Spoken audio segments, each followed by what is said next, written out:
all fine and welcome to our channel Dreamings. As you all know, I was preparing for a series of child development and pedagogy, but because of shutdown there is some issue, so I thought to utilize this time in some interesting facts. So now let's start. तो देखिए, हमने ये जो journal है इसको हमने collect किया है एक सोर्स से। पेंसिल्वेनिया यूनिवर्सिटी का एक रिपोर्ट था, उसमें से हमने इसे एक्सट्रैक्ट किया है। तो इसमें हम डिस्कस करेंगे कि जो सेंसरी न्यूरन है हमारा, जो आउटसाइड ऑफ ब्रेन, वो कैसे इम्पैक्ट करता है। तो देखिए, पेंसिल्वेनिया किसके नाम पर हुआ है, वो स्टेट का नाम, वो एक यूएस का जो स्टेट है, वो एक real estate entrepreneur William pen के नाम पर वो हुआ था। तो ये एक न्यूरोबायोलॉजिकल स्टडी था जो कि ड्रोसोफिला फ्लाई के ऊपर किया गया था, एक एडल्ट मेल फ्लाई जो सोशली इम्पेयर्ड था। तो साइंटिस्ट ने ये उसके ऊपर उन्होंने रिसर्च किया कि वो सोशली इम्पेयर्ड क्यों है। तो देखिए, ड्रोसोफिलिया के ऊपर उन्होंने रिसर्च किया कि क्यों ये सोशली इम्पेयर्ड हो गया है। तो उन्होंने पाया कि ये जो एक प्रोटीन है न्यूरोफिब्रोमेन, तो उसका लॉस होने की वजह से सोशली इम्पेयर्ड हो गया है वो ड्रोसोफिला। तो उन्होंने उस जो न्यूरोफिब्रोमेन प्रोटीन है उसको कनेक्ट किया किसके साथ, ह्यूमन बीइंग के साथ। जो कि न्यूरोफिब्रोमेन था ड्रोसोफिला में, वो है न्यूरोफिब्रोमैटोसिस इन ह्यूमन। तो ह्यूमन का जो न्यूरोफिब्रोमैटोसिस फेल होता है, उसकी वजह से भी हमारा जो इम्पेयरमेंट, सोशल इम्पेयरमेंट होता है, वो हमें देखने को मिलता है ह्यूमन बीइंग में भी। तो अब देख लेते हैं, जैसा हमने कहा कि ये सोर्स हमने पेंसिल्वेनिया की यूनिवर्सिटी के एक रिपोर्ट से एक्सट्रैक्ट किया है। तो पेंसिल्वेनिया कहाँ है वो पहले देख लेते हैं। ये रहा यूएस का मैप। तो यहाँ पे आप देख रहे होंगे पेंसिल्वेनिया, जो कि बॉर्डर करता है न्यूयॉर्क के साथ, फिर ओहियो के साथ, वेस्ट वर्जीनिया के साथ एंड मेरीलैंड, यहाँ पे डेलावेयर लेक है, यहाँ पे न्यू जर्सी। ओके, तो अब नेक्स्ट चलते हैं। जैसे कि हम सभी को पता है, नर्वस सिस्टम हमारा 2 टाइप का होता है, जो कि सेंट्रल एंड पेरिफेरल। तो सेंट्रल जो नर्वस सिस्टम है वो कंसिस्ट करता है किससे, ब्रेन एंड स्पाइनल कॉर्ड से।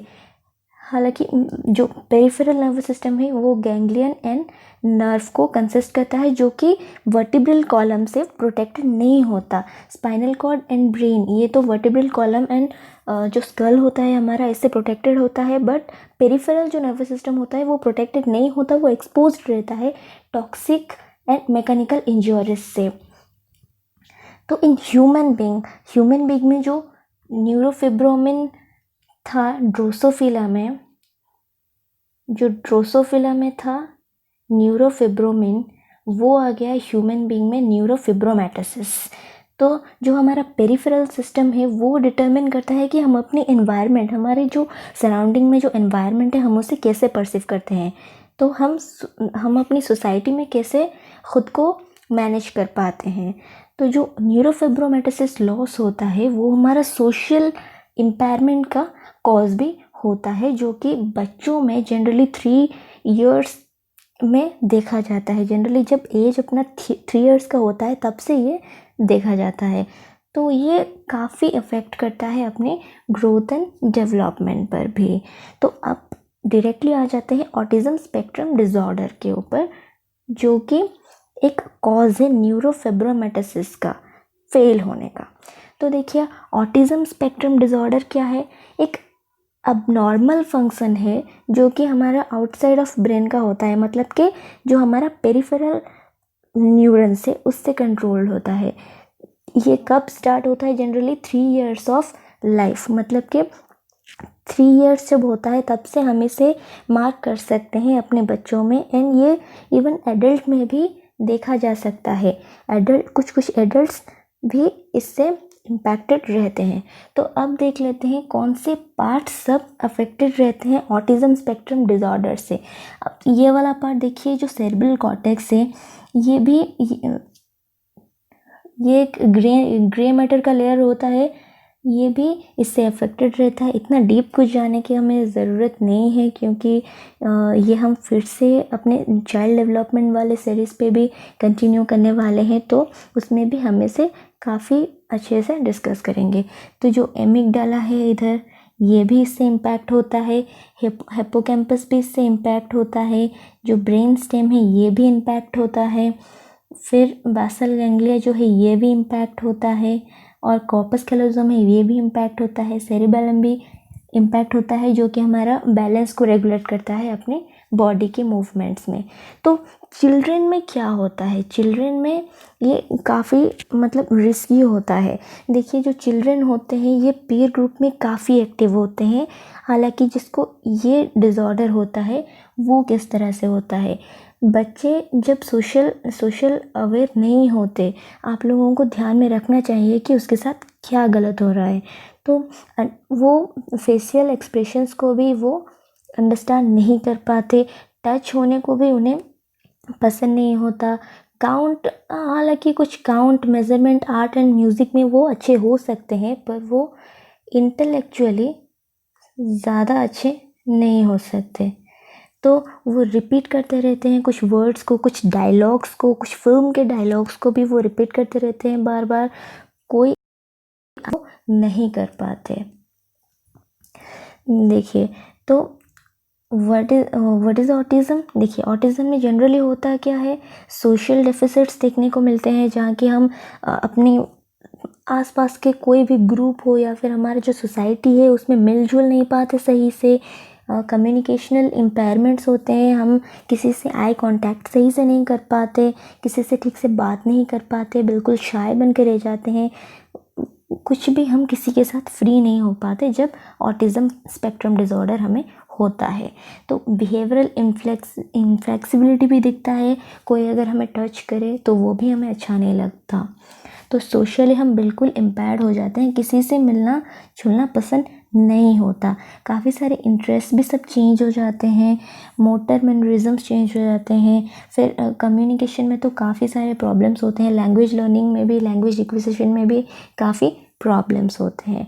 तो इसमें बिहेवियरल चेंजेस क्या क्या आते हैं, जैसे कि ऑटिज़म स्पेक्ट्रम में होता है कि बहुत ज़्यादा सेंसिटिव होता है बच्चा लाइट, साउंड एंड टच या टेस्ट से, या फिर बहुत लेस होता है, तो ये बात होती है। फिर रिपीटेड मूवमेंट्स करता रहता है, रिपीटेड वर्ड्स वो लेता रहता है, जिसे बोलते हैं इकोलैलिया, वो एक अवेरी डिजीज़ है। तो कम्युनिकेटिव स्किल्स तो बिल्कुल भी अच्छे नहीं होते।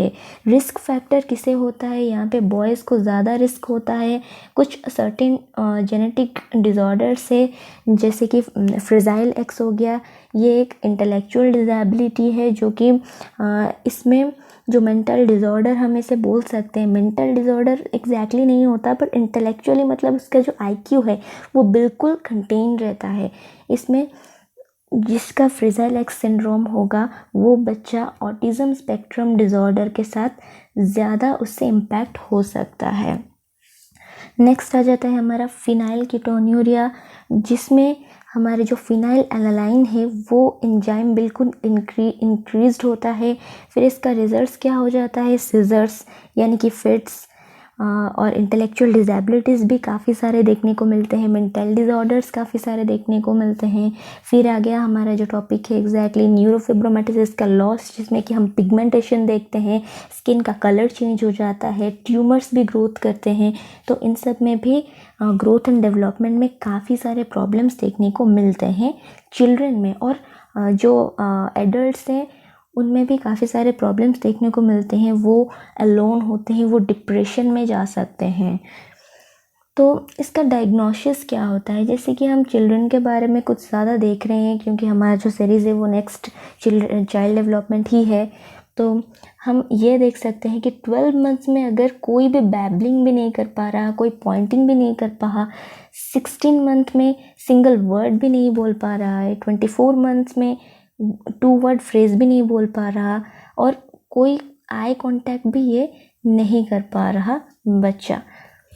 फिर इसका ट्रीटमेंट कैसे हो सकता है, अब देखिए ट्रीटमेंट जनरली जो भी हमारा जो मेंटल डिसऑर्डर्स होता है उसे कामफुली हैंडल किया जाता है, जैसे कि साइकियाट्रिक ट्रीटमेंट हुआ, मेडिटेशन तो बनता ही है।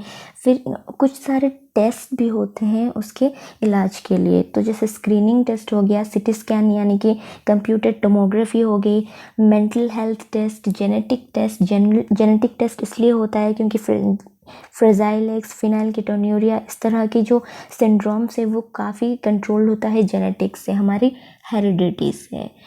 और एमआरआई स्कैन भी होता है, magnetic resonance imaging, PET, positron emission tomography. तो ये सब जो टेस्ट होते हैं, ये सब चेकअप्स होते हैं कि वो बच्चा किस तरह से ऑटिज़म स्पेक्ट्रम में ट्रैप्ड हो गया है या फिर उसका इलाज कैसे किया जाए।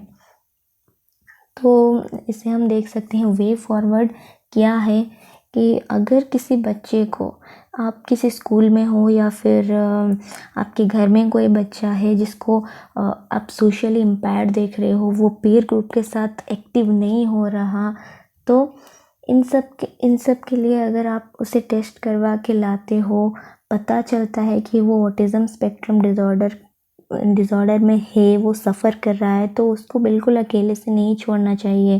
जैसे बच्चे को तो छोड़ता भी नहीं कोई अकेला, बट जो एडल्ट होते हैं, स्पेशली जो एडोलेसेंट्स होते हैं, ये बिल्कुल ही मतलब बहुत वो वीक हो जाते हैं। इस स्टेज में वो बहुत अलोन हो जाते हैं, बहुत स्ट्रेस में आ जाते हैं और डिप्रेशन में भी जा सकते हैं। इन सब केसेस में सुइसाइड का जो परसेंटेज है ये काफ़ी इंक्रीज्ड हो जाता है। तो एज ए पेरेंट्स आपको काफ़ी सारा केयर करना चाहिए, आपको अपने बच्चे का काफ़ी ध्यान देना चाहिए, उसे गाइड करना चाहिए सही तरीके से, रेगुलर ट्रीटमेंट करनी चाहिए, एक्सरसाइज एंड मेडिटेशन, तो योगा तो काफ़ी ज़रूरी हो जाता है, साइकियाट्रिक ट्रीटमेंट तो वैसे भी कंटिन्यू चलेगा। प्रोवाइड अ काम एनवायरनमेंट भी आपका काम होना चाहिए। जैसे कि हम देखते हैं जहाँ भी कहीं वैल्यू क्राइसिस बनती है, वो फैमिली में हो, स्कूल में हो, कहीं भी हो, वो बच्चों पे ज़्यादा इम्पैक्ट डालती है। तो इसीलिए अपना जो एनवायरनमेंट है वो अपने कंट्रोल में होना चाहिए, एक बिल्कुल काम एनवायरनमेंट होना चाहिए जहाँ वो आराम से रह सके। तो ये तो था हमारा डिस्कशन अबाउट न्यूरोफिब्रोमैटोसिस फेल। तो हम नेक्स्ट मिलते हैं अपनी कुछ और इंटरेस्टिंग वीडियो के साथ। I hope you like this video and please like, share, comment and subscribe. Please support करते रहिएगा, हम ग्रो करते रहेंगे मिलके। तो अगर कोई भी सजेशंस देने हो, प्लीज़ आप कांटेक्ट कीजिएगा अपने फेसबुक, इंस्टाग्राम, ट्विटर, या फिर आप ज्वाइन कर सकते हैं हमारे जो टेलीग्राम चैनल है ड्रीम विंग्स पर। थैंक यू एंड तब तक के लिए बी सेफ, कीप लर्निंग, सीखते रहिए, सिखाते रहिए। God bless you.